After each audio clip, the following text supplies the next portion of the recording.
जय हिंद। आइए हम समझते हैं संख्या पद्धति की कुछ संख्याएं जो आपको सभी एग्जाम में देखने को मिलेगा। ठीक है, पहली संख्या है हमारी सर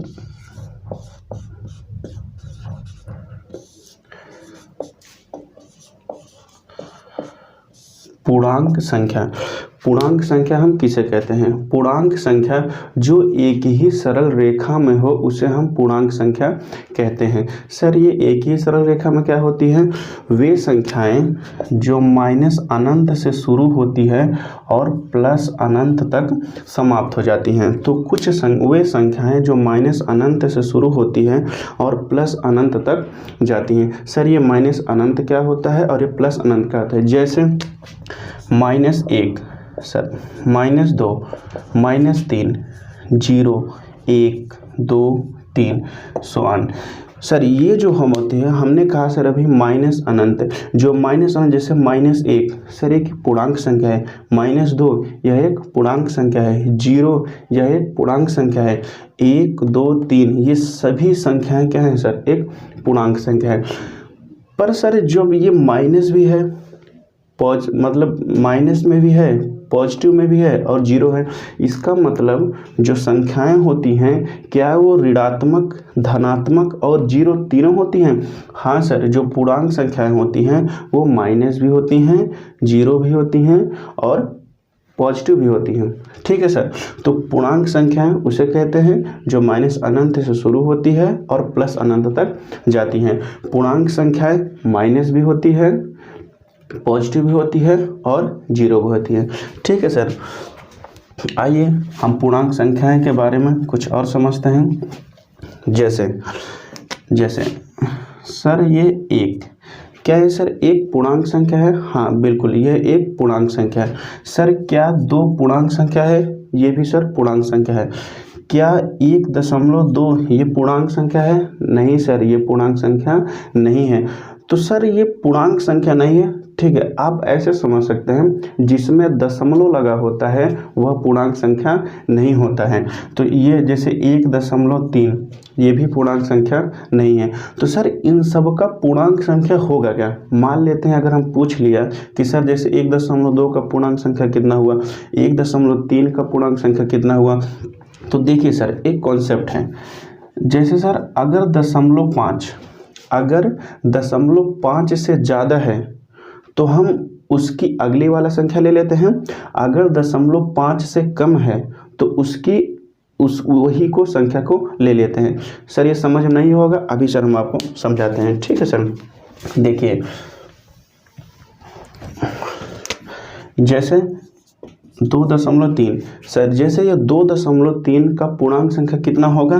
क्योंकि यह 0.5 से कम है तो जो इसका पूर्णांक संख्या होगा वो होगा सर 2। ठीक है सर, अगर हम बात करें 3.6 तो सर इसका पूर्णांक संख्या कितना होगा? इसका पूर्णांक संख्या होगा, क्योंकि ये 0.5 से ज़्यादा है तो इसका पूर्णांक संख्या हो जाएगा कितना सर? 4। समझ में आ रहा है? जैसे 4.1 सर इसका पूर्णांक संख्या कितना होगा? तो सर ये क्योंकि ये 0.5 से कम है तो इसका पूर्णांक संख्या कितना हो जाएगा? 4। जैसे हम बात करते हैं 5.8 तो सर इसका पूर्णांक संख्या कितना होगा? इसका पूर्णांक संख्या क्योंकि यह 0.5 से ज़्यादा है तो इसका पूर्णांक संख्या कितना हो जाएगा? 6। ठीक है सर, समझ में आपको आ रहा होगा। ठीक है, आइए हम आगे और समझते हैं। ठीक है, मान लेते हैं कोई कह रहा है कि जैसे मान लेते हैं कि हमने अभी कहा कि अगर 0.5 से ज़्यादा है तो उसकी अगली वाली संख्या ले लेते हैं। अगर 0.5 से कम है तो उससे वही संख्या ले लेते हैं। अगर कोई ये कह दे कि सर एक बात बताइए 2.5 का पूर्णांक क्या होगा? सेम यही हो। देखो अगर 0.5 है और अगर 0.5 से जाता है तब भी हम उसकी पूर्णांक संख्या 1 को बढ़ा के लेते हैं। तो इसका भी जो पूर्णांक संख्या हो जाएगा कितना सर? वो पूर्णांक संख्या 3 हो जाएगा।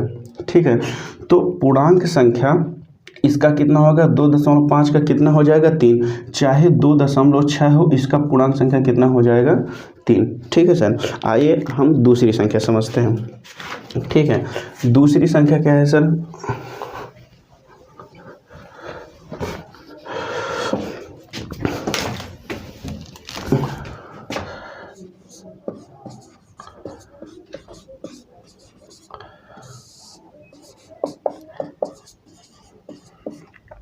प्राकृतिक संख्या। प्राकृतिक संख्याएं वे संख्याएं होती हैं जो एक से शुरू होती है और अनंत तक जाती हैं। जैसे सर प्राकृतिक संख्याएं वे संख्याएं होती हैं जो एक से शुरू होती है और सर कहाँ तक जाती है सर, यह अनंत तक जाती है। ठीक है सर, यह अनंत तक जाती है, उसे हम कौन सी संख्या कहते हैं, प्राकृतिक संख्या। प्राकृतिक संख्याएं वे संख्याएं होती हैं जो एक से शुरू होती है और अनंत तक जाती हैं। ठीक है सर, फिर हम अगली संख्या के बारे में बात करेंगे।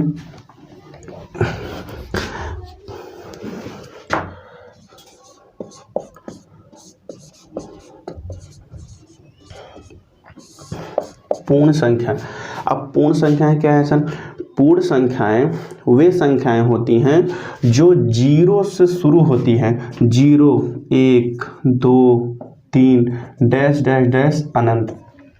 तो पूर्ण संख्याएं वे संख्याएं होती हैं जो 0 से शुरू होती हैं, 1 2 3 अनंत तक जाती हैं, उसे हम पूर्ण संख्या कहते हैं। ठीक है सर, फिर अगली संख्या हम समझने की कोशिश करते हैं। अब बात करते हैं हम सम संख्या। सम संख्या सर, ये सम संख्या क्या होता है, सम संख्याएं वे संख्याएं होती हैं जो 2 से विभाजित हो जाए। 2 से विभाजित होने का मतलब वे संख्याएं जो 2 से पूरी तरह कट जाएं, वो क्या होती हैं, सम संख्याएं होती हैं। जैसे 2 4 6 8 10 12, ये सभी संख्याएं क्या होंगे सर, सम संख्या। क्यों, क्योंकि 2 से ये भी कट जाएगा, 2 से ये भी कट जाएगा, 2 से ये भी कट जाएगा, 2 से 1, तो सम संख्याएं वे संख्याएं होती हैं जो 2 से पूरी तरह विभाजित हो जाए, वो क्या होती है, सम संख्या। अब हम बात करते हैं सर विषम संख्या की। ठीक है सर, विषम संख्या क्या होती है सर, विषम संख्याएं वे संख्याएं होती हैं जो 2 से विभाजित नहीं होती हैं। ठीक है सर, वे संख्याएं जो 2 से विभाजित नहीं होती हैं, वे संख्याएं 2 से विभाजित नहीं होती हैं, उसे विषम संख्या कहते हैं। जैसे सर 1 3 5 7 9 11 डैश डैश डैश समान। ठीक है सर, तो विषम संख्याएं उसे कहते हैं 2 से विभाजित नहीं होती है, उसे हम क्या कहते हैं, विषम संख्या। ठीक है सर, अब हम दूसरी संख्या के बारे में बात करेंगे।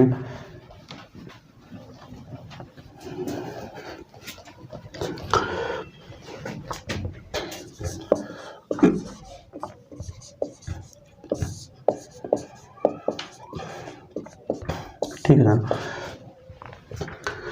ये संख्याएं सर बहुत इंपॉर्टेंट। अभाज्य संख्या किसे कहते हैं सर, अभाज्य संख्या हम उसे कहते हैं जो 1 से और स्वयं से कटे। मतलब अभाज्य संख्याएं वे संख्याएं होती हैं जो 1 से और स्वयं से कटे, उसे क्या कहते हैं हम, अभाज्य संख्या। जैसे सर 2 3 7 11 13। देखिए सर, ये संख्याएं ऐसे हैं, क्या ये सर किसी से कट रहा है, नहीं, या तो ये 1 से कटेगा, या तो सर ये स्वयं से कटेगा, या तो सर ये 1 से कटेगा, या तो ये स्वयं से कटेगा, या तो ये सर 1 से कटेगा, या तो ये क्या करेगा, स्वयं से कटेगा।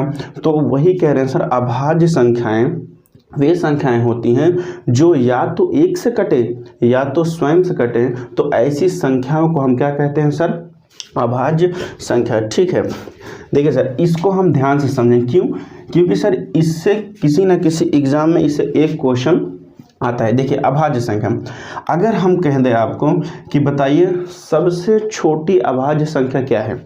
देखिए सर, अगर हम बात करें सबसे छोटी अभाज्य संख्या, अगर हम बात करें सबसे छोटी अभाज्य संख्या क्या है, तो देखो सर, सबसे जो छोटी अभाज्य संख्या होती है वो होती है 2। इसका मतलब कि सबसे छोटी अभाज्य संख्या 2 है। हाँ, सबसे छोटी अभाज्य संख्या 2 है। कभी कभी ये पूछ लेगा कि अच्छा ये बताओ वह कौन सी अभाज्य संख्या है जो सबसे छोटी भी है और सम भी है। देखिए सर, ये सबसे छोटी भी है और सम भी है, तो सबसे छोटी अभाज्य संख्या 2 भी है और सम है। ठीक है सर। कभी कभी पूछ लेता है एग्जाम में कि अभी हमने ये बता दिया कि सबसे छोटी अभाज्य संख्या कितनी है, 2। अगर पूछ लिया